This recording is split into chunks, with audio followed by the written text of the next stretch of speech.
आज का टॉपिक है नाग धातु। ये धातु वर्ग के अंतर्गत आने वाली अगली धातु है। इससे पहले हमने लोह धातु जो है उसके बारे में पढ़ा था। नाग धातु है, इसको हम शुरू से ही पढ़ते आ रहे हैं। नाग यानी कि इसको यहाँ पर लेड बोलते हैं, प्लम्बर बोलते हैं। इसका जो परमाणु भार है यानी कि जो उसका एटॉमिक नंबर है वो 207.22 है और जो काठिन्य है इसका 1.5 होता है। जो नाग धातु है इसको हम शीशा भी कहते हैं हिंदी में, और इंग्लिश में इसको अभी बताया मैंने लेड बोलते हैं। लैटिन में प्लबम है और सिंबल इसका पीबी को वो करते हैं। जो नाग धातु है, अभी हमने इससे पहले की जो वीडियोस हैं उसके अंदर पूती लोह के बारे में बताया था। तो नाग धातु जो है उसी पूती लोह में से एक धातु है। जो पूती लोह है जो 3 बताए गए थे, नाग, वंग और यशद। तो पूती लोह क्यों है इसके बारे में भी बताया जा चुका था पहले, एक बार फिर इसमें बता रहे हैं। यानी कि पूती लोह वह धातु होती है जो कि बहुत ही कम टेम्परेचर पर क्या होती है वो पिघल जाती है और इसमें से बहुत बुरी गंध आती है। जो गंध होती है वो मेन जैसे सल्फर जैसे गंधक की जैसी गंध होती है, उस तरीके की गंध होती है। तो इसीलिए क्या है, पूती इसीलिए नाम पड़ा है क्योंकि पूती मतलब पूती के समान गंध आना। और क्यों? क्योंकि कम टेम्परेचर पर ये पिघल जाती है, इसीलिए भी इनको पूती लोह कहा गया है।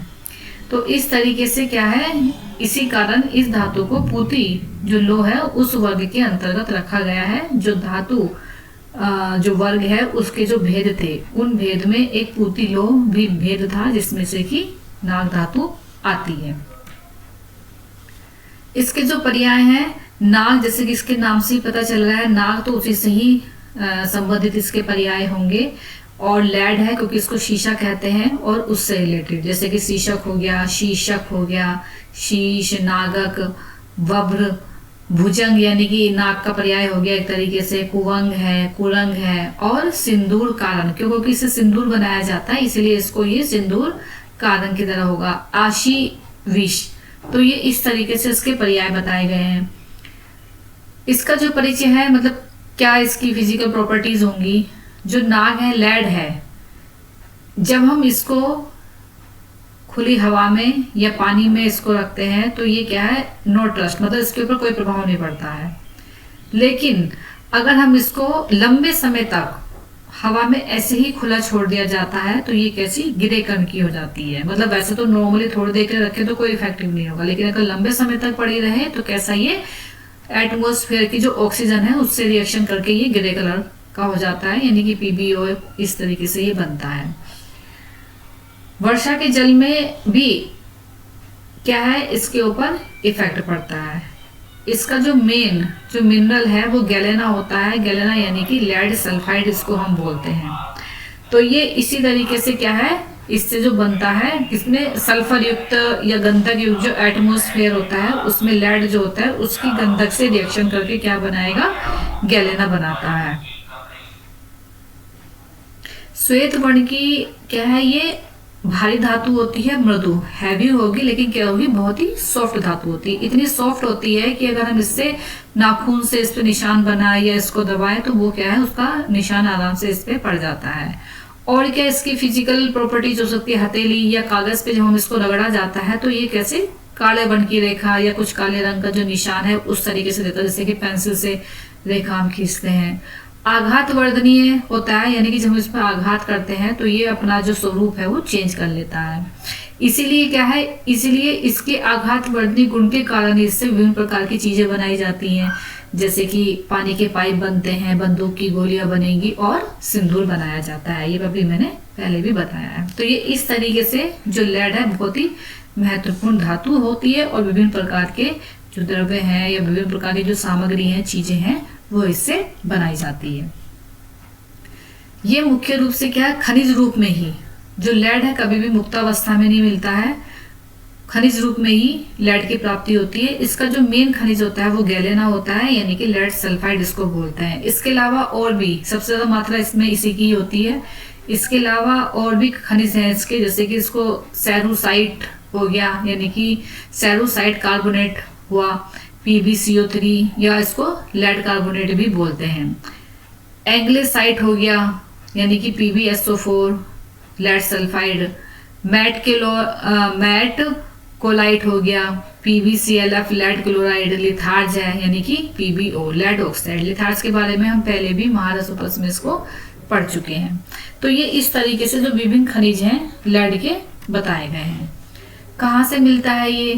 भारत में ये हाँ राजस्थान में मिलेगा। राजस्थान की जो आबू की जो पर्वत श्रेणियां हैं उसके वहां से तारागढ़ है, या इसके अलावा पंजाब में, झारखंड में, बिहार में, कश्मीर में और तमिलनाडु में ये मिलता है। विदेशों की अगर बात करी जाए तो ये ऑस्ट्रेलिया में, अमेरिका में, मैक्सिको और बर्मा आदि इन जगहों पर जो है ये पाया जाता है।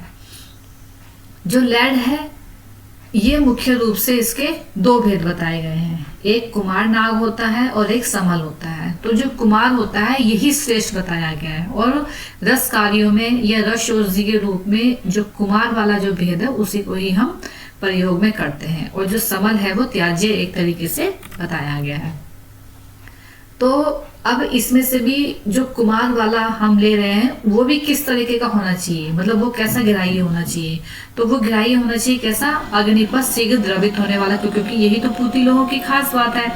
दूसरा, भारयुक्त होना चाहिए, और जब हम इसको काटते हैं तो काटने पर अंदर से कैसा? कृष्ण वर्ण का दिखाई देना चाहिए, चमकदार और दुर्गंधित। दुर्गंधित है, ये भी पूती लोहों की खास बात है। और इसके अतिरिक्त क्या है? बाहर से जब हम इसको देखेंगे तो काला, जैसे नाक होता है काला, उस वर्ण का दिखाई देता है। तो इस तरीके से ये इसके लक्षण हो गए। कौन कौन से हो गए? शीघ्र द्रवित होने वाला होता है, दुर्गंधित होना चाहिए, भारयुक्त होना चाहिए, और काटने पर अंदर से कृष्ण वर्ण सा और बाहर से भी काला, मतलब काले नाक की तरह जो है दिखाई देना चाहिए, और चमकदार। चमकदार क्यों? क्योंकि धातुओं की एक खास बात होती है कि उनके अंदर चमक होती है, और क्या होती है? भारी। ये दो मेन तो इसके धातुओं के गुण होते हैं। तो इस तरीके से क्या है, जो ग्राह्य नाग है ये उसके लक्षण बताए गए हैं। अग्राह्य क्या होगा? जो जस्ट इसके विपरीत लक्षणों वाला होगा, जैसे कि क्या होगा? बाहर से भी श्वेत दिखाई देना होगा, और क्या होगा? भारहीन होगा, काटने पर कैसा होगा? चमक रहित होगा, और अन्य धातुओं से मिश्रित यानी कि मलिन, मतलब जो उसका नेचुरल कलर है वो नहीं होगा। क्या होगा? देर से द्रवित होने वाला।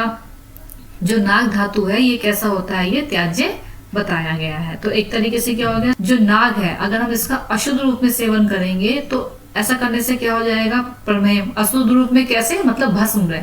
अशुद्ध नाग का शोधन किए बिना ही उससे अगर भस्म तैयार कर ले, अगर उस भस्म को सेवन करेंगे तो उससे क्या हो जाएगा?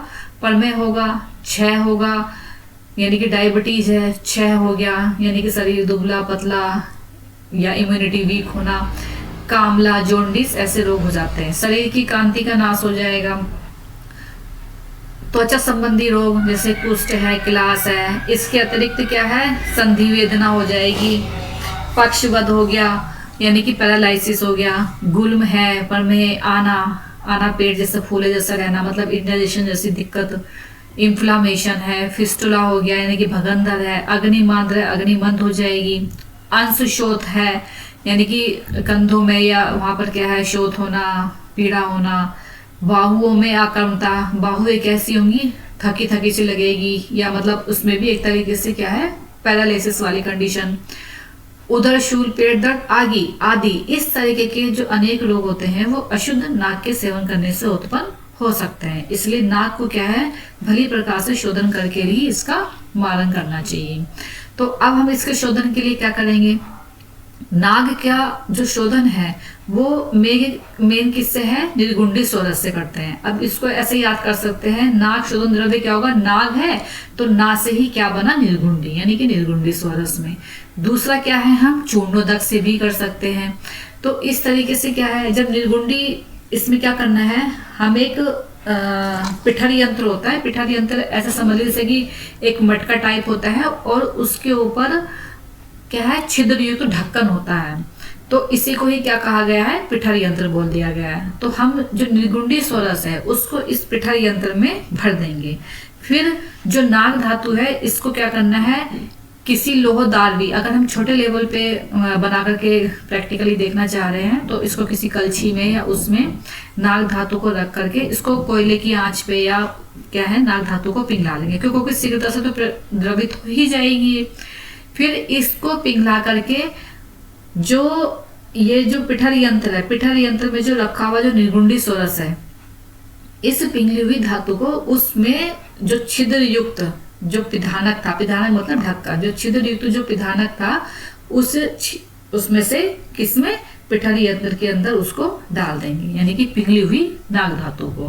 तो इस तरीके से क्या होगा, जो नाग धातु है वो निर्गुंडी सोरस में उसको बुझा देते हैं। तो बुझाने से क्या हो जाएगी, नाग धातु शुद्ध हो जाएगी।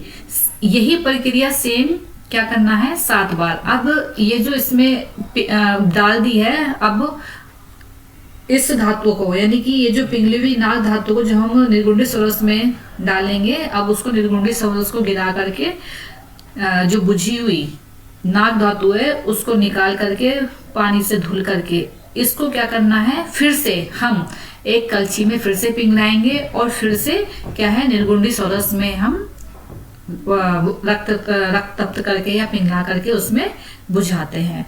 और इस बार जो निर्गुंडी सोरस है फिर से हम दूसरा लेंगे। तो सेम इसी तरीके से जो है यही प्रक्रिया 7 बार दोहराने से क्या हो जाएगा, नाग का शोधन हो जाएगा। इसकी जो दूसरी विधि है उसमें क्या लेना है, सेम प्रक्रिया रहेगी, सेम प्रोसेस रहेगी, ऐसे ही जैसे कि निर्गुंडी सोरस में धातु को पिघला करके डाला जा रहा है। बस इसमें क्या लेना है, निर्गुंडी सोरस की जगह हम चूर्णोदक का भी प्रयोग कर सकते हैं। बाकी वही 7 बार बुझाने से क्या हो जाएगा, नाग धातु का शोधन हो जाएगा। अब है नाग धातु का मारन कैसे कर। थैंक यू, धन्यवाद।